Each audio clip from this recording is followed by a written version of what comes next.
10 minutos la palabra para su exposición. Le adelanto a todos que nos quedan 45 minutos a partir de ahora para el término de esta reunión. Terminada la exposición de don Enrique, le voy a pedir al señor ministro, a la señora Bárbara Figueroa y al director del CENSE que vuelvan a sus puestos, porque vamos a dar a la parte final de algunas preguntas. Don Enrique, sin más trámite, tiene usted la palabra. Muchas gracias, diputado. Voy a agradecerle a todos los que han hecho posible que estemos acá muy brevemente por ese hecho. Yo voy a hablar en representación de la CONAPYME, como me ha pedido gentilmente nuestro presidente, don Marcos Carter, y quiero aclarar primeramente qué es lo que es la CONAPYME. Algunos de ustedes puede que no lo sepan. Somos la organización empresarial de las pequeñas y medianas empresas más grande que existe en este país, no solo de las pequeñas, sino que también de las grandes. De acuerdo al Ministerio de Economía, tenemos 32.000 socios, más que la totalidad de los socios de la Confederación Nacional de la Producción y el Comercio. Y la razón por la cual yo quiero hablar acá es para demostrar nuestra profunda desconfianza en relación a este proyecto. Son demasiados los puntos con los cuales discrepamos y en general voy a entregar una opinión que no es positiva. Quisiera, en primer lugar, hacer muy brevemente un pequeño relato de una historia que les puede mostrar a ustedes cómo la pequeña, mediana y microempresa participa en la capacitación de este país de un modo formal y de un modo informal. Imagínense ustedes a don Juanito Pérez, niño de 16 años, de Quintetilcoco, madre soltera, 2 hermanas temporeras, una de las cuales lo lleva a trabajar a recolectar cereza. Lo hace muy bien, como no sabe mucho de la recolección, le piden que tome nota de los cajones, que amarre, que acompañe a comprar al patrón. Y el resultado de eso, Juanito muestra que es responsable y que le gusta trabajar. Y el contratista, que está llevándose la fruta a San Antonio, le dice, Juanito, ¿por qué no te vas conmigo a San Antonio? Tengo un container que llevar allá, me lo tengo que llevar a Arica. 15 lucas diarias, más un bonito. Juanito sacó la cuenta, 500 lucas. Se subió al camión y se fue. Se pegó la vuelta y aprendió hartas cosas en el camino.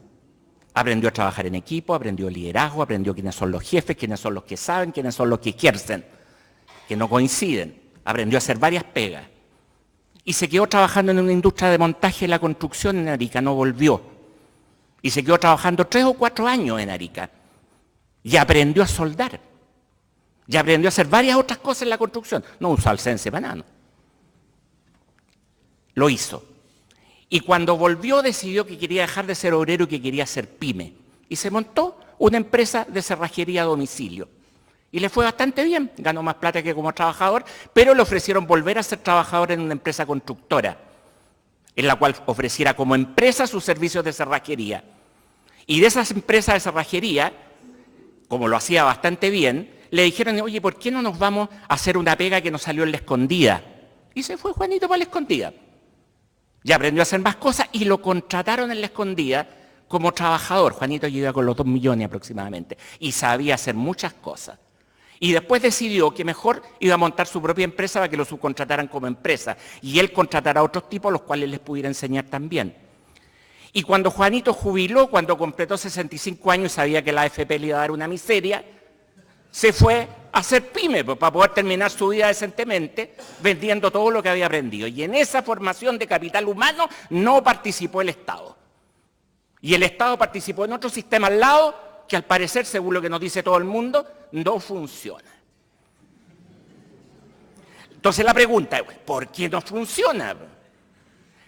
Acá a mí me asombra de repente las coincidencias tan extrañas que se dan. Giorgio, que acaba de hablar, nos decía, mira que hay que definir 2 o 3 sectores y adicionalmente, digamos, después de definir esos 2 o 3 sectores, bueno, puede que tengamos algún problema con las pymes, pues, pero bueno, algo hay que hacer, algo así creo que dijiste, Giorgio. Y Juan Manuel nos mostró cifras que son peores que las que yo pensaba dar, pues. Resulta que hoy día está el 1,5%, ¿no es cierto?, de las pymes que están capacitando. O sea, parece que las pymes no importan, pero le dan trabajo al 70% de la gente, si tomamos el empleo total, y a la mitad del empleo formal. Pero no importa, no importa. Si yo le hago caso a Giorgio, acá tendríamos que tener 3 personas sentadas en estos sillones. Ustedes se van todos porque están de más. Sentamos el Euromate, sentamos a Andrónico Luxi, que sentamos a alguien de la familia Angelini, y definan con él las prioridades estratégicas. Perfectamente pueden salir ahí 3 prioridades estratégicas. Sí, ellos concentran el 90% del Producto Interno Bruto. ¿Cómo vamos a discutir de prioridades estratégicas si no conversamos con ellos? ¿Hay que hacer eso? Vámonos entonces. Y conversemos exclusivamente con ellos. Este es un sistema para las grandes empresas. Aquí no nos vamos a preocupar del 70%. Aquí preocupémonos del 1% de empresarios y sus necesidades. Punto. Ese es el país. Yo no estoy de acuerdo con eso. Claramente no estoy de acuerdo con eso. Creo que ese no es el país que yo quiero. Y creo que no es el país que la mayoría de los chilenos quieren. Queremos un país inclusivo y queremos que la capacitación, que uno de los elementos fundamentales en la formación de capital humano, tiene que ser para todos aquellos que quieran tenerla. Eso es un principio básico. Por lo tanto, el punto es ¿qué ha pasado con la capacitación que estamos en la situación que estamos hoy día? Por alguna razón, yo soy economista de la Universidad de Chile, 2 de mis compañeros han tenido que ver en eso. El Nico Izaguirre fue el ejecutor de las pymes y Osvaldo Larrañaga hizo la autopsia. ¿Ya?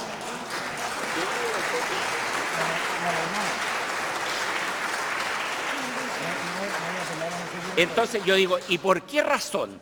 2 tipos inteligentes, yo fui compañero de ellos, no soy tan inteligente como ellos naturalmente, dicen o hacen lo que hacen. Les voy a explicar por qué. Se hace la ley de capacitación el 76, no pasa nada. Se hace la modificación que Fuster mostraba hace un rato atrás, el 86, ¿no es cierto? Ahí empieza a pasar porque el Estado sale de la ejecución y se le entrega y crea las OTEC posteriormente. Cuando llega la democracia en el año 90, se habían capacitado 200.000 personas y 2.000 empresas eran las que capacitaban. Eso era todo. Muy poco, muy poco. Pero el sistema no estaba mal diseñado. Tenía oposición de funciones, OTIC dedicadas a la intermediación, OTEC encargadas de la capacitación. O sea, no era un mal sistema, lástima que no funcionara. El problema era no menor. ¿Qué hacen los gobiernos desde el presidente Elwin en adelante? Dice, bueno, no, aquí tenemos que hacer un poco más de participación. Y eso significa que el sistema este está mal operativamente. Tenemos que empezar a arreglarlo. ¿Ya? Y lo empiezan a arreglar. Y empieza a aumentar el número de empresas y de personas que venían de la pequeña y mediana empresa y de la micro también, capacitándose. Y llegamos a una situación en el año 2000 en que el 95% de las empresas que capacitaban en este país eran MIPYMES. El 95%. ¿Qué pasó que tenemos el 1,5%? 1,5%, José Manuel. Juan Manuel, ¿qué pasa? O sea, algo sucedió. Eso pasó, por eso digo que el Nico fue el que dejó correr la guillotina. Echaron a las pymes del sistema.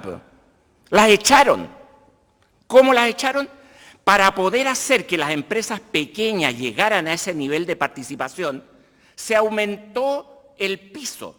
Porque una empresa pequeña tiene 30 lucas al año para capacitar, dado el nivel de salario promedio de sus trabajadores. ¿Y qué puede capacitar con 30 lucas? Les alcanza a pagar 4 coffee break de café Tolca con mortadela lisa, ¿ah? Y con suerte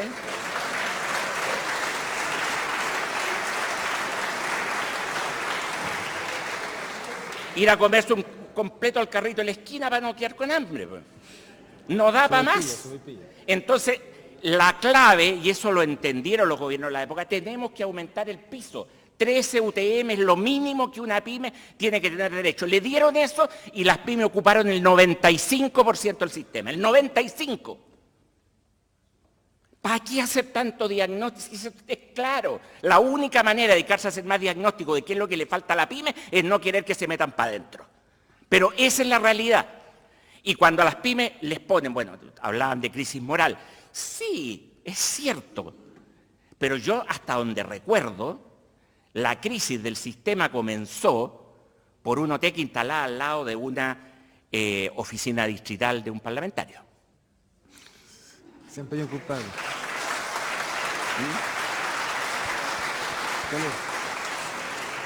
Que casualmente tenía una OTEC instalada al lado, que naturalmente no tenía nada que ver con él, ¿ya?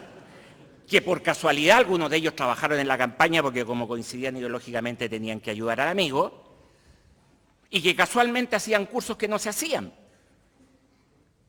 ¿Y cuál es la solución?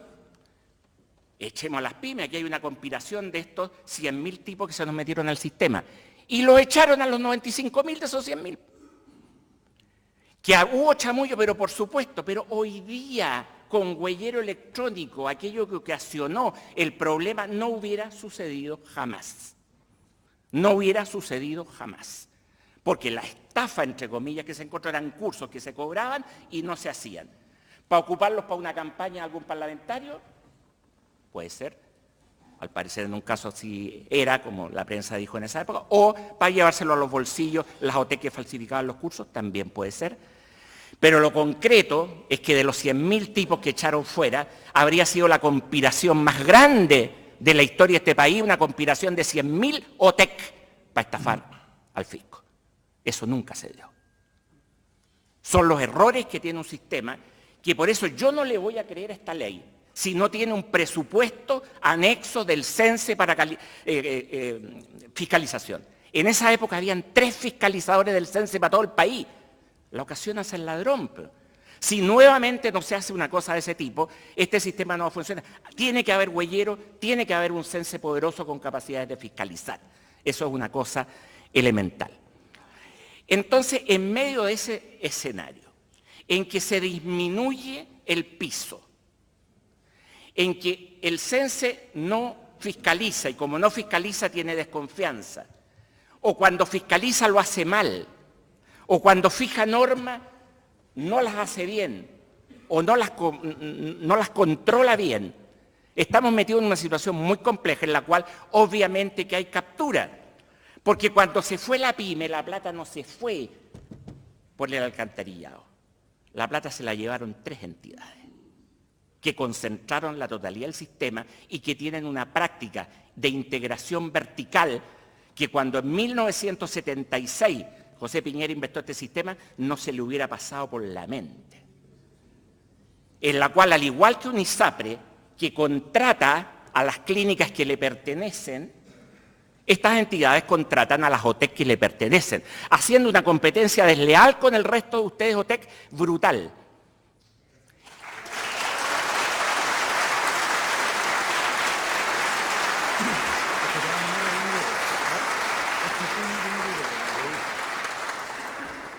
Y como yo ya estoy viejo y jubilado, entonces no tengo nada que perder,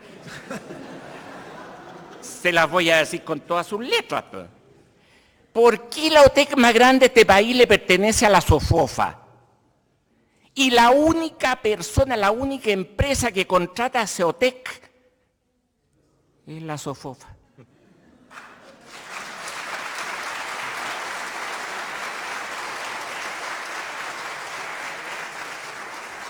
La transferencia de recursos a la SOFOFA, a la Cámara de la Construcción y a otras OTEC de esa naturaleza equivale a decenas de millones de dólares que el sistema está filtrando y que no van en función del sistema. Pero ese tema, ¿cómo se aborda? Concentremos más todavía en las grandes empresas. ¿Cómo? Si este tema de la concentración de las grandes empresas, a través de las OTIC, a través de sus propias OTEC, ¿ya? A través de sus propias empresas, porque hoy día son 50 empresas de este país las que se llevan el 35% de la plata de capacitación. Entonces el circulito está cerrado. Las agarro por acá, las agarro por allá, las agarro por allá, y la pyme que se chupa el dedo, pues. Tienen el 70% en la mano. Pero qué maní, pues. Unos no, tenemos que discutir estratégicamente con los que importan, los otros no, sabes que estos son irrelevantes. O sea, ¿hasta cuándo? ¿Hasta cuándo hacemos país a espaldas de la gente que vive en este país? De la gente que hace la capacitación, aunque el fisco no ponga nada, como en la historia que les cuento de Juanito. Como las empresas que quieren hacer capacitación, como las OTEC, que ponen lo mejor de sí, pero se mueven en un contexto oligopólico de competencia desleal, donde están condenadas al fracaso y a la quiebra, institucionalmente hablando, independientemente de lo bien que lo hagan.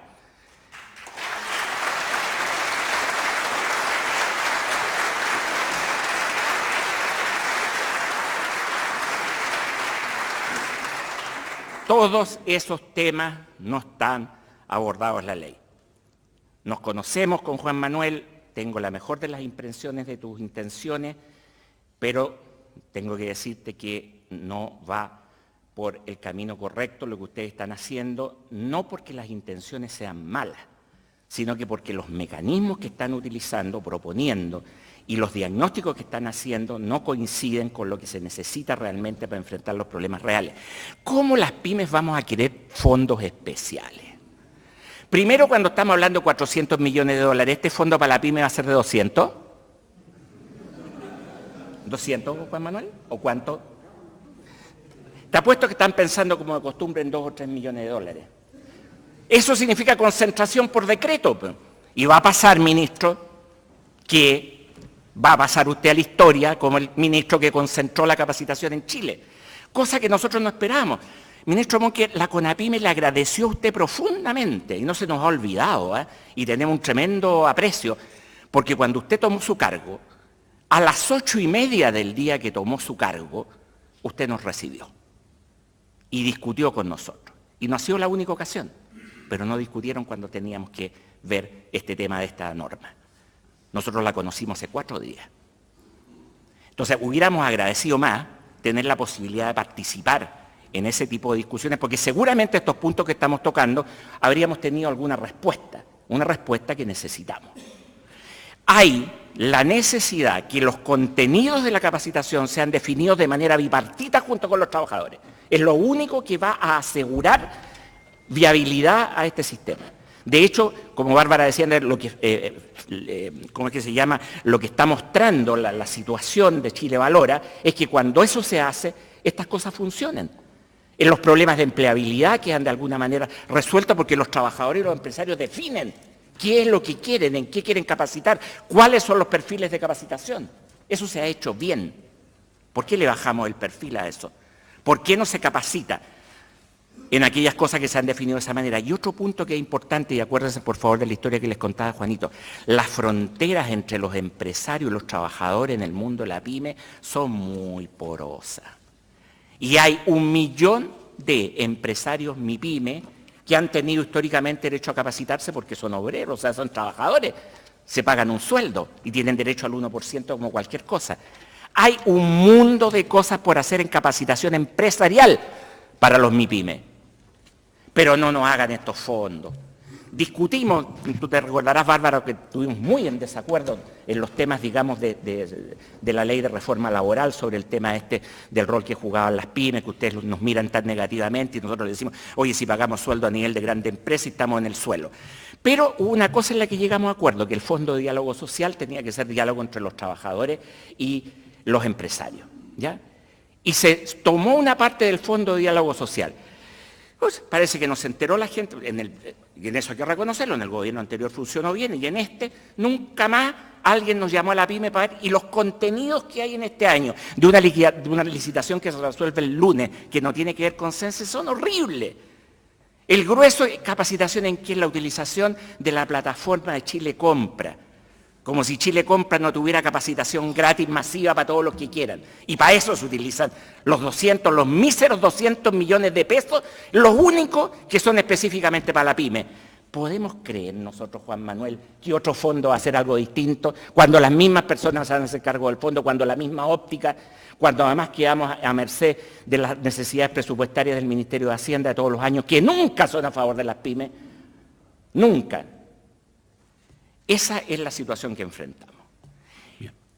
No creo que la situación de capacitación tenga que ser abordada sobre la base de las grandes estrategias generales. Tenemos que entrar a solucionar problemas concretos, operatividad en relación a asuntos completos y sobre todo la eliminación de la captura de los recursos públicos para fines que no están vinculados a la mejora productiva.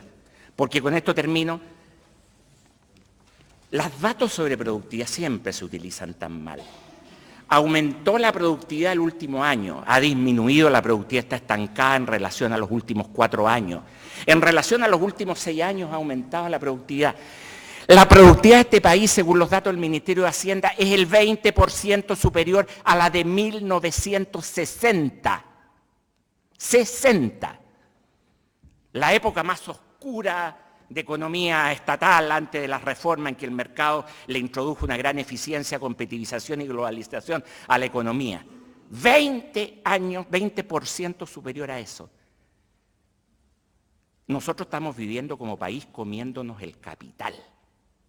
Y la única manera de abordarlo es abordar en serio los problemas de capacitación. Si no lo hacemos, no vamos a tener país. No vamos a tener país. Y un país sin pyme no es un país. Esa es la clave que determina la diferencia entre si somos inclusivos, si somos populares, si somos democráticos y si tenemos futuro económico. Muchas gracias.